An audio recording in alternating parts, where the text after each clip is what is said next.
تو اس لیے مسنون دعاؤں کا بس اہتمام کیا کرو. سورہ فلق، سورہ ناس، نظر بس کی جو دعائیں نبی نے بتائی ہیں اتنا کافی ہے.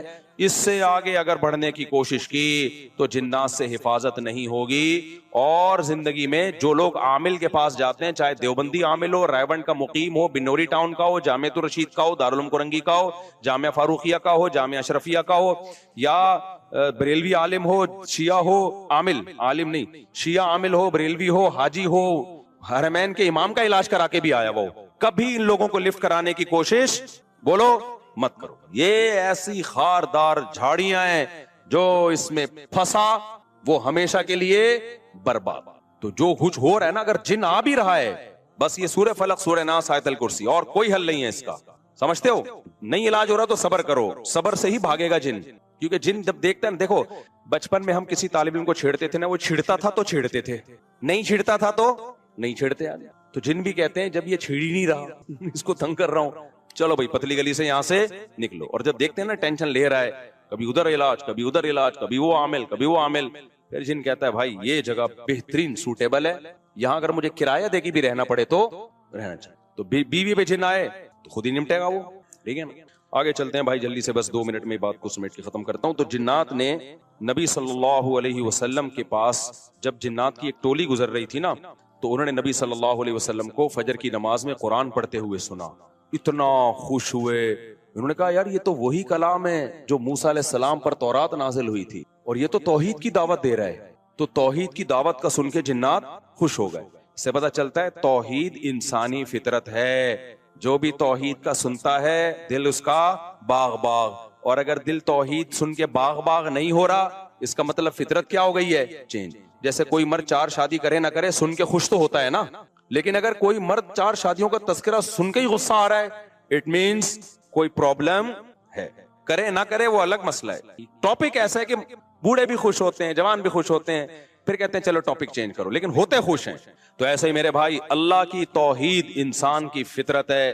وہ جب سنتا ہے میرا ایک خدا ہے، میرا معبود ایک ہے، وہی مشکل کشا، وہی حاجت روا، اولاد بھی وہی دے گا، روزگار میں برکت بھی وہی دے گا، ساری بگڑیاں وہی بنائے گا، تو انسان کی فطرت ہے کہ وہ خوش ہوتا ہے، بشرطے کہ وہ انسان فطرت پر ہو.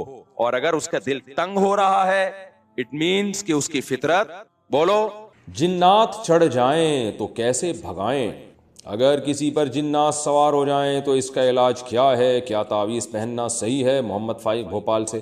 دیکھیے اگر ایک جن سوار ہو جائے تو اس کا علاج تو آسان ہے. 2 جنات سوار ہو جائیں نا تو پھر آپ ان سے کہیں بھائی ڈبل سواری ممنوع ہے، لاک ڈاؤن کی وجہ سے. آج کل یہ بڑا اچھا موقع ہے. تو جن سوار ہو جائے نا تو دیکھیں اس کا علاج تعویذ پہننا بھی ہے، اگر جائز تعویذ ہو جائز ہے، لیکن یہ کہ بہتر یہی ہے کہ صرف سنت رقیہ پر اکتفا کیا جائے. سنت رقیہ کیا ہے؟ جو رقیہ رسول اللہ صلی اللہ علیہ وسلم سے ثابت ہے. سورہ فلق پڑھیں، سورہ ناس پڑھیں، اور سورہ فاتحہ پڑھ کے دم کریں، آیت الکرسی پڑھ کے دم کریں، بس اتنا کافی ہے. جنات کو جتنا زیادہ لفٹ کرائیں گے نا، جتنا ہوا بنائیں گے، تو یہ ڈبل سواری کی پرواہ بھی پھر نہیں کریں گے، یہ لاک ڈاؤن کی پرواہ بھی نہیں کرتے. یہ ذہن میں رکھیں آپ. تو زیادہ ان کو ہوا نہ بنایا کریں. آپ کے کسی ریلیٹیو پر جن آیا ہوا ہے، بس آپ وضو کریں، آیت الکرسی پڑھ کے دم کریں اس کے اوپر، یا پانی پہ دم کر کے پانی کے زور زور سے چھینٹے ماریں اس کے اوپر. انشاءاللہ اس سے فائدہ ہوگا. فوراً فائدہ نہیں ہوتا تو مایوس نہ ہو. بس آپ نے کہا کہ میں نے یہی کرنا ہے، تو جن آپ سے مایوس ہو جائے گا. جن کہے گا یہ مجھے زیادہ لفٹ نہیں کرا رہی ہے، لوگ نکلو یہاں سے، کہیں اور جا کے اپنی دکان چلانے کی کوشش کرو. جنات کے بارے میں مشاہدہ یہ ہے کہ جو لوگ ان کو زیادہ لفٹ کراتے ہیں، عاملوں کے پاس بھاگتے ہیں نا علاج کے لیے، انہی کو زیادہ یہ مسائل ہوتے ہیں. اور وقتی طور پر عامل کے پاس جانے سے فائدہ ہوتا ہے، وقتی طور پر، لیکن یہ نہیں پتہ ہوتا کہ کل یہ جن جو ہے نا فلاں پر بھی آئے گا. یعنی آپ کے اور عامل کے پاس جانے سے نا یہ جن جیسے آج کل کرونا ہے نا، ہسپتال جائیں گے تو زیادہ پھیلنے کا اندیشہ ہوتا ہے، کیونکہ ہسپتال میں کرونا کے مریض زیادہ ہیں. تو بالکل یہی حال ہوتا ہے. عاملوں کے پاس گئے نا تو وہاں ویسے ہی جنات راستہ دیکھتے رہتے ہیں عاملوں کا، تو وہاں اور زیادہ جنات آئیں گے اور اس کے ریلیٹیوز پہ بھی آنا شروع ہو جائیں گے. یہ ہمارا مشاہدہ ہے. اس لیے عاملوں سے دور رہیں، تمام دوائیں بچوں کی پہنچ سے دور رکھیں، اور جو ہے بس اتنا علاج کریں جو میں نے آپ کو بتایا. انشاءاللہ اللہ نے چاہا تو ٹھیک ہو جائے گا، نہیں ہوتا تو صبر کریں. سارے مسائل دنیا میں ان کا حل نہیں ہے.